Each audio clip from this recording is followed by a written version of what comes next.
Lost Private. We're in Normandy.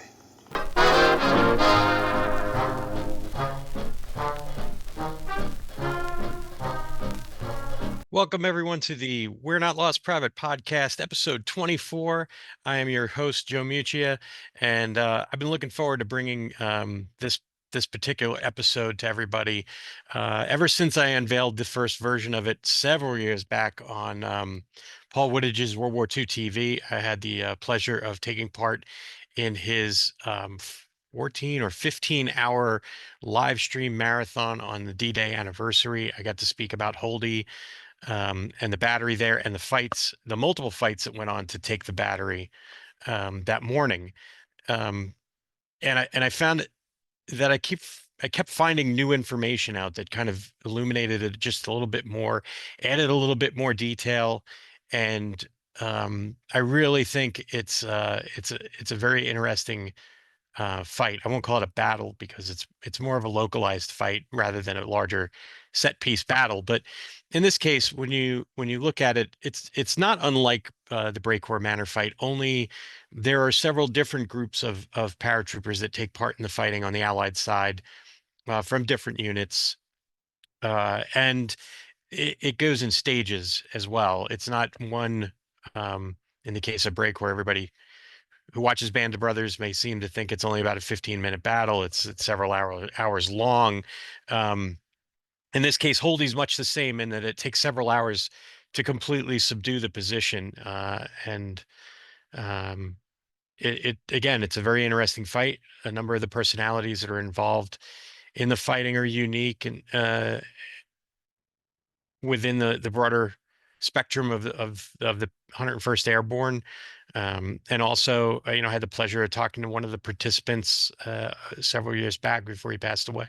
So there's a little bit of a personal interest in it on my part, but I'm going to go over a lot of information, and some of it will actually counter things that I presented back when I did the appearance on Woody's pod, only because the more I've dug, and the more information that I've uncovered, and a more official documentation come into light, I'm having trouble reconciling some of the sequencing of events, particularly on the participation of the various U.S. paratrooper units. But we're going to get into that. I've got a PowerPoint, so for those of you listening, I will try and verbalize as much of what's being showed visually for you, so that at least you can follow along if you're catching up on one of the podcatchers. And with that said, I'll do a little housekeeping. Obviously, we're on Patreon. You can find us at patreon.com / We're Not Lost Private podcast. You can find us on YouTube, on Apple Podcasts, on Spotify, Amazon Music. We're on the Podcast Index, Podcast Addict, Podchaser. Basically, you name it, we're on it in terms of podcatchers. And I hope you'll consider becoming a Patreon supporter. For $3 a month, you get all kinds of extras, including paperwork, photographs, analysis of some battles and fights, and an occasional newsletter. So there's plenty of extras that you get for your $3. Plus, you'll have access to all the pods, both video and audio. So I hope you'll consider it. It's really not a lot of money and it helps pay for basically our pod's infrastructure. And I try to give back as much as possible when it comes to your subscription. So again, I hope you'll consider it. But with that said, we're going to get into the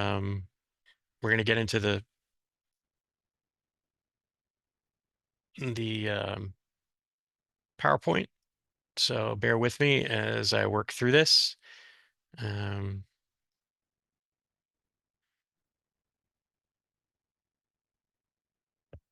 So there's the lead slide. I hope you'll enjoy this. I took some time to put this together. As you can see, the two major participants are going to be the 101st Airborne and the 91st Luftland Division. And that is an actual picture of one of the guns from Holdy Battery. It's typically mistaken for Brecourt. A lot of folks put it up on their websites and saying, "Oh, there's one of the guns from Brecourt." It's not. It's Holdy. So just to orient everyone to the battle space, as you can see, this is for those of you listening, this is the airborne plan map that that is featured in the green books that the official U.S. Army history showing the drop zone areas. What we're concerned with is drop zone A and drop zone C. Drop zone A, all the way up near St. Martin de Verville, up in that neck of the woods, was the primary drop zone for the 502nd Parachute Infantry Regiment. And we're going to be talking about a few of their paratroopers, so it makes sense to describe where they were supposed to go in. And then the other drop zone is drop zone C, which is the drop zone assigned to the 506 Parachute Infantry Regiment. And you'll notice I've got three positions numbered, 1, 2, and 3 on the map. One is the actual Holdy Battery, which sits just to the southeast of drop zone C. Number 2 is Causeway number 2's entrance off of Utah Beach, which sits about 7 kilometers northeast of where the battery is located.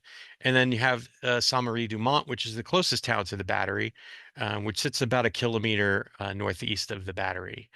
Although not highlighted here on the map, you'll see it on subsequent maps. Also, the little hamlet of Couleville, which is where the 506 Colonel Sink sets up his headquarters on D-Day morning. And some of the actions at Holdy will be influenced by Colonel Sink and his headquarters. The next slide shows the 1944. I took some strip maps out of the 1944 map, so you can actually see where it looks like. And where the blue star is southwest of Holdy is that hamlet of Couleville, where the 506 will set up its headquarters. But you can see, Holdy is a very small little position, southwest of west southwest of Sainte-Marie-du-Mont. And moving on to the next slide, this is a 1944 aerial photograph taken overlaid on a current day Google Maps image, and you can see that where Holdy's position is a little black circle around it, related to Sainte-Marie-du-Mont, which is the town you can see to the east of where Holdy is positioned. So when we're going to talk about the Holdy position, we're going to talk about the opposition. Again, the 91st Luftland Division was responsible for this portion of the battle space. And Holdy Battery, like Brecourt Battery, was kind of slipped under the radar of Allied reconnaissance efforts. They didn't really know it was there. It was kind of a surprise. Unlike, say, St. Martin de Verville or the Crisbeck batteries further north further north of Holdy and Brecourt. Holdy and Brecourt kind of slipped under the radar. In this case, it was the 2nd Battalion of the 191st Artillery Regiment that was responsible for Holdy Battery. In particular, it was their 3rd battery. Initially, I thought it was the 2nd battery, but based on the diligent research of Niels Henkemans and his Defending Normandy book, was able to clarify that it was actually the 3rd battery. There was a bit of a shuffle of the batteries. Some of them were just renamed, which is interesting because when I went over the 506 journals for this period, they actually reference capturing an artilleryman from 2nd battery. And I'm kind of thinking he might have not known, or it might have been flustered or what, but he probably was originally part of the 2nd battery and might have been transferred to the 3rd battery because that was the battery that was closest to where the 506 headquarters were when this prisoner was brought in and interrogated. That was equipped with 4 10.5 centimeter LEFH 18-40 light howitzers, as you can see on the slides.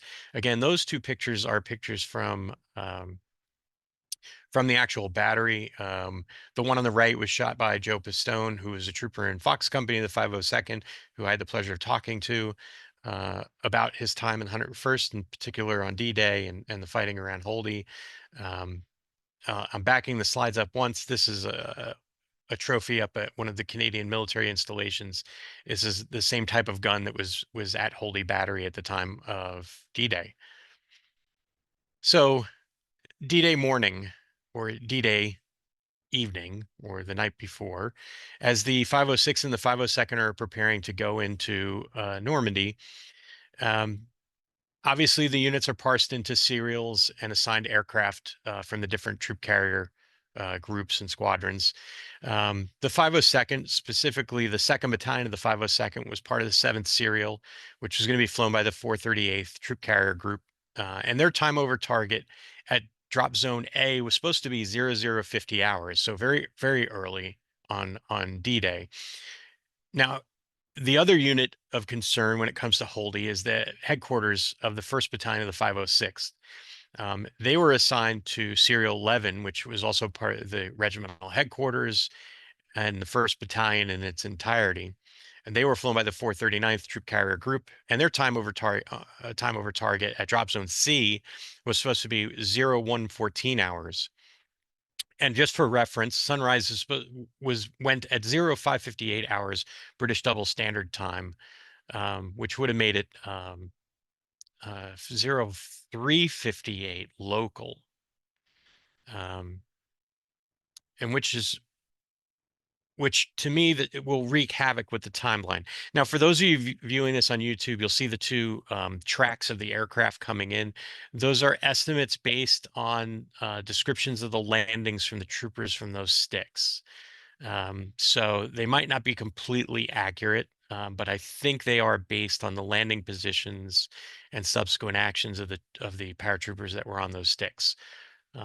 But first, we're going to talk about the 502nd, specifically the sticks that were carrying Fox Company of the 2nd Battalion and parts of the 2nd Battalion headquarters of the 502nd. And those of you viewing this, you can see I listed some of the troopers there, Lieutenants Raymond Hunter and Bernard McKierney, Corporal Stephen Matisich, and Steve Matisich was killed in front of Holdy Battery. And we'll get to that as we start walking through the actions of the Fox Company and 2nd Battalion headquarters sticks. Now, the reason I say stick or sticks because there were a lot of troopers from the 502nds that jumped into that area, and those of you who read a lot of the literature about the 101st Airborne and specifically the 502nd know that Doc Loggy established his aid station outside of just to the west of Holdy proper, where that little curve in the road is. For those of you looking at the map, you see the circle around Holdy Battery itself. If you follow the road that leads from the northern position of the battery, it passes next to the Holdy complex, and as it heads down to the southwest past that area, it has a curve.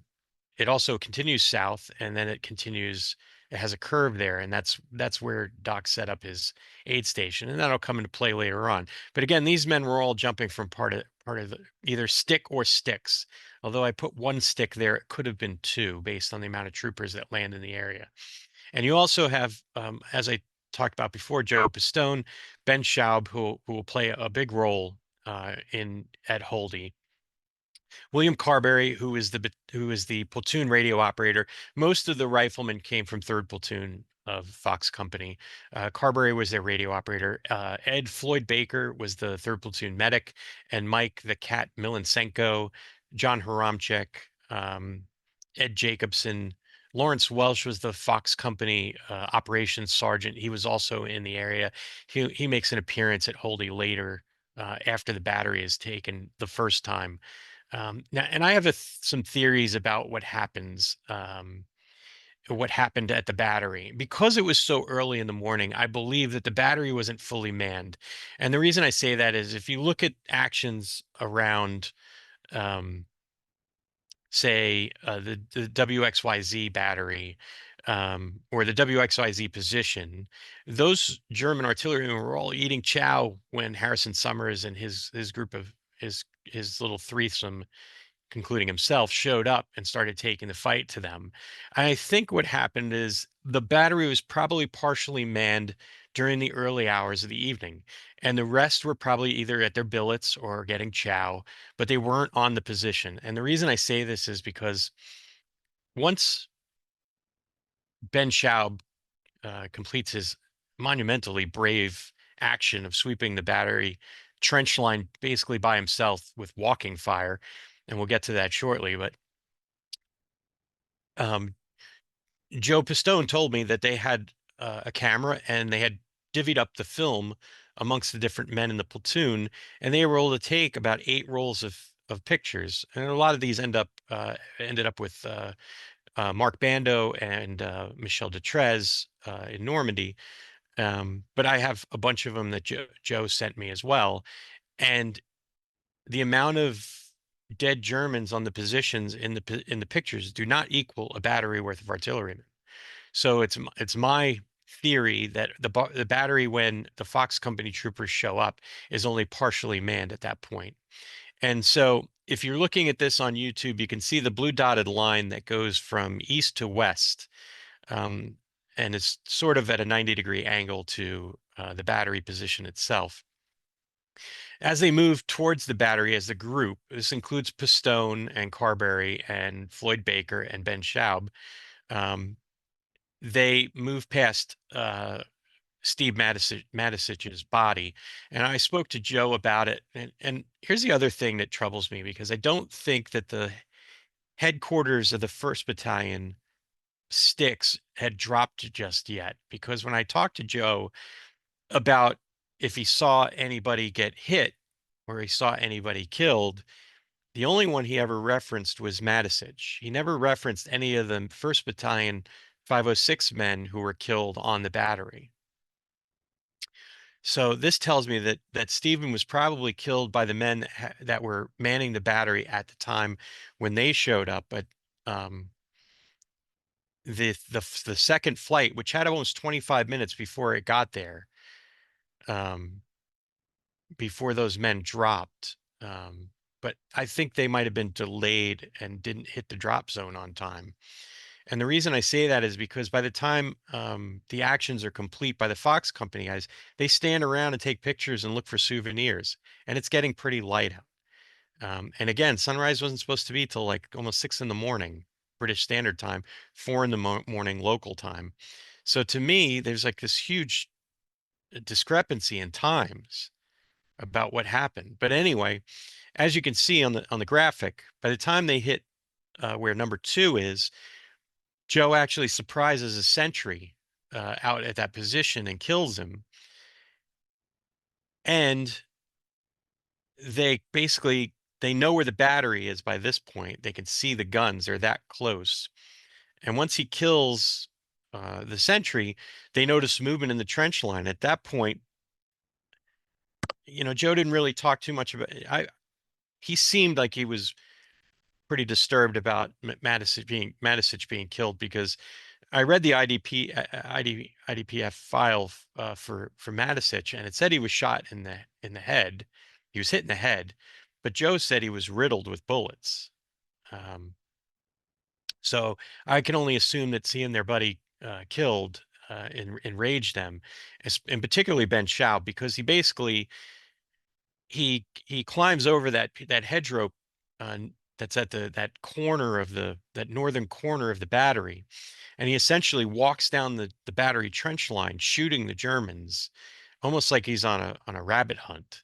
And some of them trying to fire back, some of them trying to scramble out of the trench line, and he kills them all. But again, I don't think the full battery was there.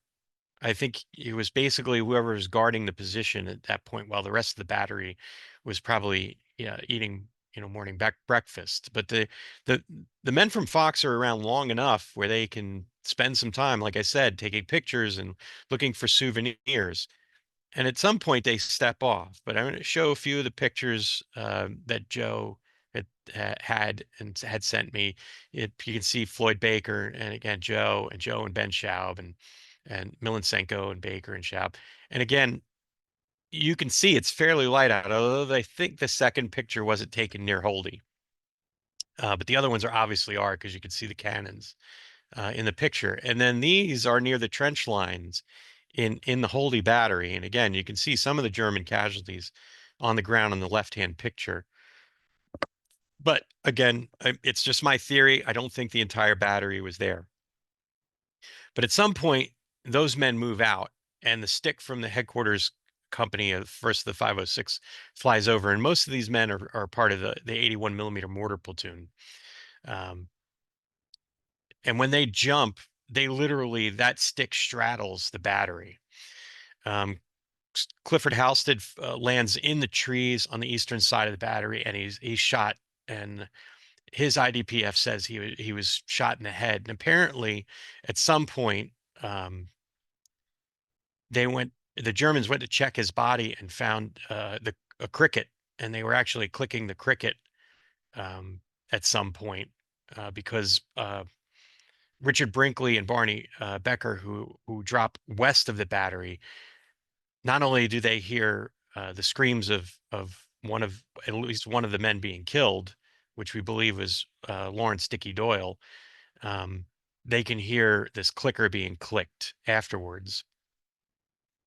As you can see, James Campos, George Rougeau, George Bailey, and Dickey Doyle land amid the battery. Based on the IDPFs, Campos, Rougeau, and Bailey were all hit in the head or the neck by bullets. Dickey, his IDPF says he was hit by artillery. Now, there's a rumor that went on for years that the Germans had actually trussed Dickey up in his shroud lines and killed him with a thermite grenade. Not based on the IDPF. The IDPF states that he was killed by an artillery round, which I think whoever that recovered him mistook bayonet wounds, slashing bayonet wounds for artillery shrapnel. I think he was bayoneted to death, and that's the screaming that Brinkley and Becker heard. But the two of them, Ralph Campoy, Angelo Ducalis, Duke Ducalis from Ohio, and Stash Baranowski, all land west of the battery, and they are able to head towards Drop Zone C, and they eventually find their way towards the regimental headquarters. Somewhere along the lines, Brinkley and Becker make a pact that they're going to exact a similar toll on the Germans that the Germans inflicted on Dickey and the other men who landed in the battery. And they acquire a BAR and a Thompson, and they will use those to good effect later on. Again, there's multiple actions here with regard to the battery itself. Now, at that point, the group of the headquarters 506 men, 1st Battalion 506 men, pull all the way back to Couleville. And again, once they're there, they link up with the headquarters element. And you can see Colonel Sink there, and he's with a pilot named Parsons, who had been a 506 trooper, but had left the 506 and gone to flight school, and ends up piloting one of the C-47s that flies the 506 into Normandy. Anyway, the reports come back to the headquarters at Couleville and Colonel Sink, and he basically assigns his commo platoon leader, John Reeder, to go and take some men and basically, wipe out the German position. And Reeder dutifully does so. He attempts to do so. He grabs Brinkley and Becker and a number of other troopers, but not a ton of them, a handful at most. And this is where I think the battery itself reconstitutes. I think at some point during this time frame, the rest of the battery re-inhabits the position. Because by the time that Reeder shows up and subsequent actions happen, there are about 50 something German troops on the battery. Now that's way more than the Fox Company guys would have been able to handle. So that's why my theory is that it was kind of you had a stay behind element that guarded the battery while the major portion of the battery ate chow. And then once they were done, they would re-inhabit the battery, and those guys that were left behind on guard duty would go back, and then they would eat chow, and then everybody would be on the battery once chow was completed. Now, I think, again, that makes complete sense based on what we've seen from the German army and other positions. So I think the remaining members of the battery fell back in. And I think that those were the guys on position when the 1st Battalion headquarters stick landed amongst them. Um, because, I mean, who would have been alive there to kill the men that landed in the battery? Well, certainly not the stay behind guys because they were wiped out by the Fox Company men. So it had to be the other portions of the battery after they had re-inhabited. And all of this had to happen in a very short period of time, which I still can't reconcile how long Fox Company was, the 3rd platoon of Fox Company 502 was there loitering around. But it had to happen at a fairly quick timeline. But anyway, Reeder is ordered by Sync to go take this detachment. And this is not, now it's 10:30 hours local by the time that Reeder gets ordered to go back to the battery and engage them. And what he does is he moves up the road and then starts to take positions around the Holdy farm complex. And at that point, starts engaging the battery with the few men that he has. And this includes Brinkley and Becker. But it's obvious that they don't have enough firepower or manpower to take the battery at this point.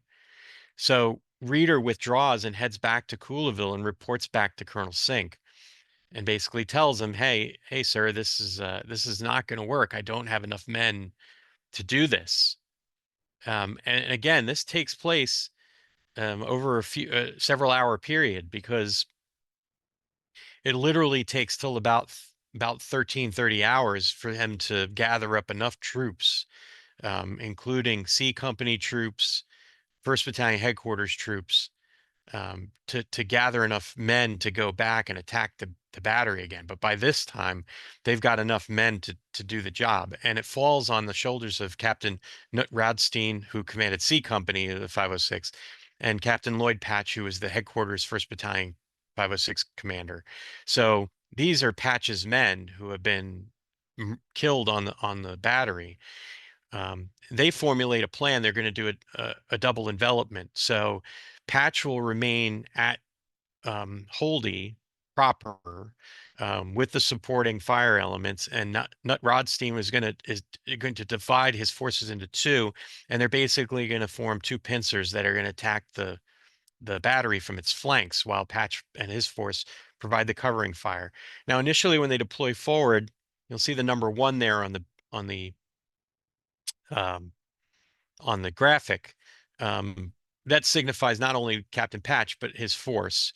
He initially deploys a 30 caliber machine gun on the road that's going to provide suppressing fire up the road towards the battery. But if you've been to that area, and I have many times, and even if you're just looking at the map graphic, you can see that it's only going to be able to suppress a small portion of the battery, maybe one gun and one of its supporting positions. So it's really not going to be, it's really going to be fairly ineffectual. So Patch decides, as Raudstein's moving his force up to the number 2 position and some of his men down to number 3 position, Raudstein's reinforced by Lieutenant Wayne Bull Winans, and he was the platoon leader for the rocket platoon, which was considered kind of the screwball platoon. And Winans is a bit of a maverick, and it'll end up getting him killed in Holland. But this time he shows up with 2 troopers and a bazooka with several rounds. And Raudstein basically says, "Hey, I need you to reinforce the right flank position and help provide supporting fire for the men that are going to be going in." And Winan says, "Sure, let's get in on this." And he deploys down there to number 3, where part of Raudstein's force was. Now, while this is happening, while those two elements are positioning themselves, Lloyd Patch decides to reposition his force on the roof of the Holdy farmhouse. And as he does so, and he gets his 30 caliber set up, they actually take fire from the battery, and the machine gunners hit. He's quickly replaced, and they even bring up an 82nd Airborne trooper who is armed with a 1903 rifle with a bag of rifle grenades. And with the 30 caliber and several riflemen and the grenade launcher, they are able to put effective fire on the main portion of the battery. And then Bull Winans and his men are able to put rockets into the battery as well. And it doesn't take very long for the two flanking elements to sweep in and take the battery. Now, out of the 50 German soldiers that were left in the battery at that point, approximately somewhere between 12 and 15 were killed and about 30 prisoners. The math doesn't really work out. I think it was probably 12 to 15, and then the remaining were prisoners in that. But they rout the position pretty quickly once the supporting fires begin to work. Now, what ends up happening is as they get there, they begin spiking the guns and destroying them.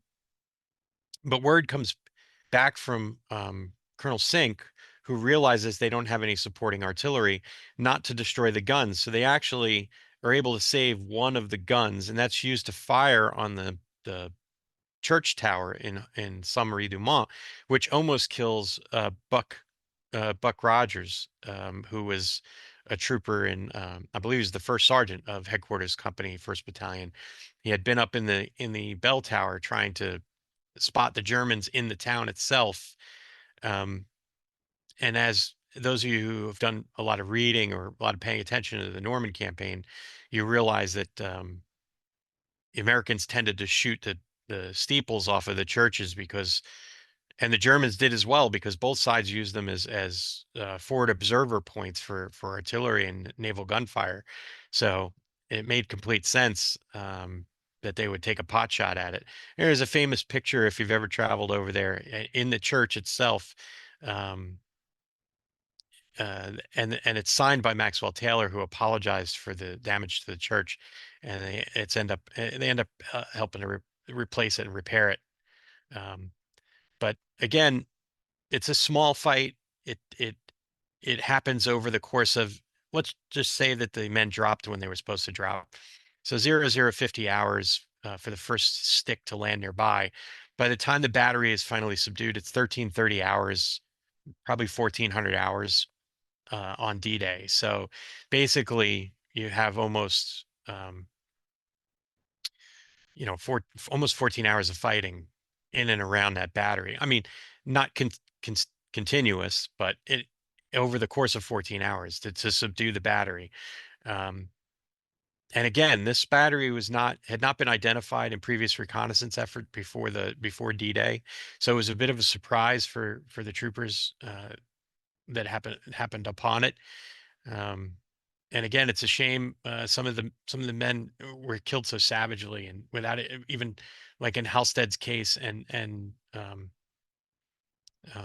Steve Masetich's case, they didn't even get a chance to get out of their chutes, or the other men from Headquarters for 1st Battalion who didn't get out of their chutes and even get to fight back.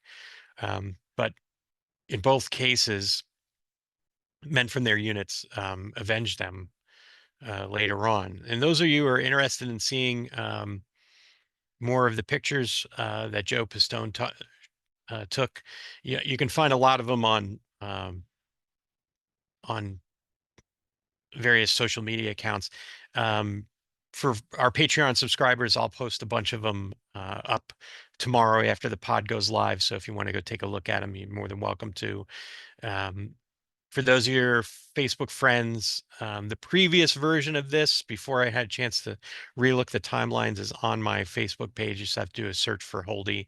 Again, that was before I had a chance to relook at the timelines and go back and check the 506th Headquarters logs to see when they accounted for launching both attacks, the Reeder attack and then the Patch and Raudstein attack.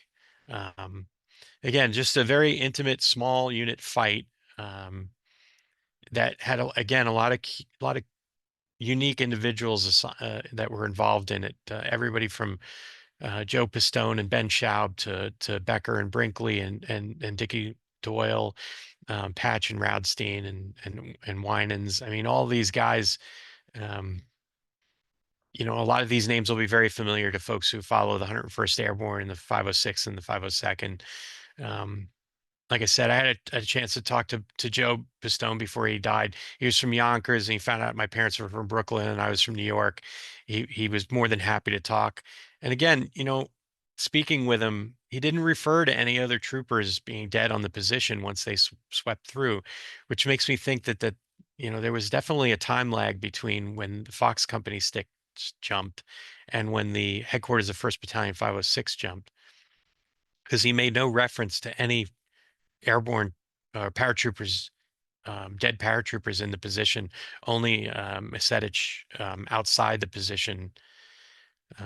But it's definitely an interesting definitely an interesting fight. And I know for years, Mark Bando, who has been interviewing men and has been a historian of the 101st Airborne for many, many years, had a theory that Joe and Ben had stumbled on a battery, a ghost battery near Bass Advil, but there was never any evidence found of that battery being there. And only, years later, we were able to put all the pieces together um, to figure out that that ghost battery was actually Holdy battery. And again, I got lot of credit to Niels Henkemans for kind of digging through all of the data to highlight which battery from the 191st was there. Again, I was fully ready to go into this saying it was the second battery. So Niels, thanks for cleaning up my math. But I hope everybody has enjoyed this. It's been a little while trying to put it all together, and you try not to rush it. You want to make sure you get it a quality product out there for everybody. But I highly recommend, if you have the opportunity, to check this out on YouTube, because you'll be able to see the graphics instead of just listening to me prattle on about the fight itself. And again, I'll have some of this stuff up for our Patreon subscribers. Um, for those of you who are pitching in your $3 a month, you'll get to see some extra stuff related to the Holdy fight that I hope you'll get something out of. But it's been great going over this. The next few pods that I'll have coming up, I'll be sitting down with Bob Koenigs to go over the Battle of Manhay and Grandmanel during the Battle of the Bulge, and then I'll be recording that in early February, so that'll be a February pod at some point. It'll probably bounce uh, in late Feb, because I think it's a mid-Feb recording with Bob.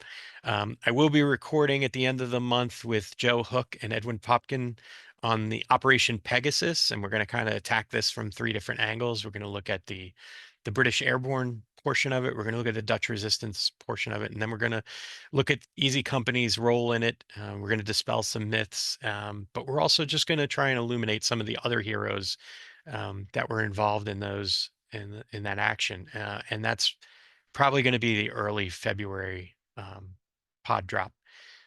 And then I'll have one more coming this month, which I haven't decided upon. It may be Le Drouillet, or if I can, I might try and get another guest to come on. Maybe wants to come on and talk about the second volume of his Defending Normandy book. But I've got some cool guests lined up coming up, and some cool pods. And if not, I'll just I've got some other stuff that I definitely want to talk about. That doesn't have to do with the airborne or the 101st Airborne in particular, but just some cool stories to tell. And I hope everybody enjoys them. So thanks for following along. I hope you enjoyed it, and I'll catch you in the next one. Thanks, everyone.